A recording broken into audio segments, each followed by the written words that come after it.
silaturahim nomor satu adalah orang tua. Jangan putus sama mereka.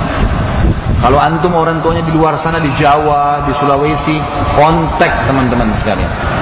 Masa antum kalau telepon sama teman bisa setengah jam ngobrol, tapi kalau sama orang tua 1 menit pun kita buru-buru. Kadang-kadang ibu kita telepon, ayah kita telepon, sudah ya, tutup langsung buru-buru, saya ada kerjaan.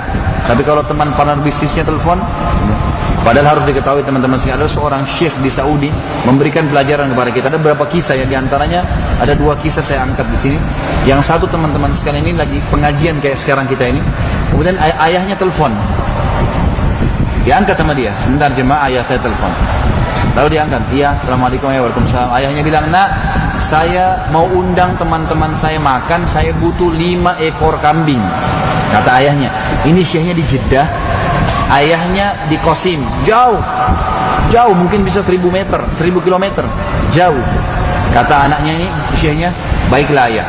Dia nggak bilang, saya transfer uangnya, ayah beli sana ya, enggak. Ditutup telepon sama dia, diberhentiin pengajian, dia pergi ke penjual kambing, dia sewa mobil pick up, dibeli 5 kambing, disetir sendiri, bawa ke sana, kasih ayahnya, ini ayah, kambingnya ayah pesan, salaman pulang lagi. Lihat bagaimana mereka bakti dengan orang tuanya. Yang satu lagi ditelepon di pengajian nih, ibunya telepon, nak, ibu lagi perlu nak. Dia nggak bilang, maaf ibu saya lagi pengajian nggak? Baik ibu, tutup. Jemaah, ibu saya lagi butuh sama saya, pengajian saya tutup. Kafaratul majlis pergi, bubar. Langsung dia pergi ke ibunya, penuhin kebutuhan ibunya.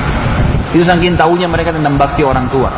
Dan teman-teman sekalian, coba gunakan, maksimalkan kalau mereka masih hidup. Apa salahnya kalau antum memberikan samponya, memberikan odolnya, memberikan sabunnya? Saya berbagi teman-teman sekalian. Saya punya ayah, alhamdulillah sekitar 80 tahun masih hidup di Makassar ya. Saya sangat bersyukur karena beliau masih hidup. Ibu saya sudah meninggal dari tahun 79. Saya masih 4 tahunan waktu itu. Tapi jelas ayah saya alhamdulillah masih ada. Dan saya setiap hari berusaha untuk telepon. Walaupun cuma sebentar, 1-2 menit saja. Antum coba telepon sehari, semenit 2 menit telepon. Assalamualaikum, salam, baik ayah, baik. Ada butuh sesuatu, tolong doain saya. Iya. Tidak pernah saya tutup telepon setelah ayah saya doain lalu saya susah, nggak pernah. Kalau ada sedang siapin masalah, ayah doain ya, iya baik. Semoga Allah mudahin kamu diberkahin, udah selesai. Selalu begitu teman-teman saya. Dan saya coba jalankan, ada satu wasiat seorang syekh di Jeddah. Ini kisah yang kita tutup dari silaturahim ini ya. Teman-teman sekalian, dia bilang saya lagi sholat, syekhnya lagi sholat Jumat. Tiba-tiba di saf tengah masjid ada orang ribut, bercamuk suara, jatuh tergeletak rupanya. Dia bilang habis sholat saya pegang mic, saya tanya ada apa di situ jemaah? Oh ada satu orang jatuh, syekh. Baik, berikan dia lawangkan biar dia nafas. Terus tolong beberapa orang bawa ke rumah sakit, dibawa ke rumah sakit. Kata dokternya, ini sudah meninggal setengah jam lalu. Kurang lebih waktu dia lagi di rakaat pertama sholat, waktu dia pertama jatuh. Orang itu pas sujud pertama di rakaat pertama meninggal dunia. Mati. Kata dokternya ini sudah mati dari setengah jam yang lalu. Syekhnya bilang ini luar biasa orang. Ini berarti Allah tutup dengan husnul khatimah ya. Mati lagi sholat Jumat, di hari Jumat itu selamat dari fitnah kubur dalam hadisnya.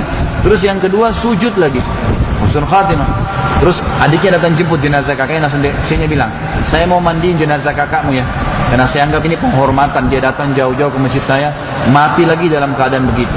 Dan silakan, adiknya bilang silakan, malah penghormatan buat kami syekh mau mandikan, dimandikanlah. Setelah dimandikan jenazah kakaknya, malam takziahnya, karena sunnah takziah 3 hari, menghibur keluarga yang sedang sedih, maka syekhnya bilang pada adiknya, apa sih perilaku kakakmu sampai Allah tutup, meninggal hari Jumat lagi sujud lagi. Dia bilang begini syekh, kami punya seorang ibu yang tua, ayah kami sudah meninggal, dan kami semua bakti dengan ibu kami, tapi kakak saya ini berbeda. Setiap hari kami kalau ke rumah ibu kami, dia paling pertama ada, nggak pernah kami dahulu dia, pasti selalu sudah ada. Sudah sih dia laki-laki ya, dia rapiin bajunya di lemarinya, dia yang ambilin minumannya, disisirin rambutnya, dia yang perhatikan samponya masih ada atau sabunnya atau sudah habis, selalu. Kami nggak pernah bisa kalahkan dia di situ. Bayangin teman-teman, sampai sampo dan sabun. Berapa banyak orang di antara kita merantau, dia nggak hubungin orang tuanya kecuali pada saat mau mudik saja. Atau mungkin dia pun tiba di kampung, sibuk dengan teman-temannya dan tidak sibuk dengan orang tuanya. Padahal itu puncak silaturahim tuh, penyebab rezeki antum di orang tua. Baru masuk kerabat-kerabat terdekat, kontak mereka, hibur mereka, minta didoakan teman-teman.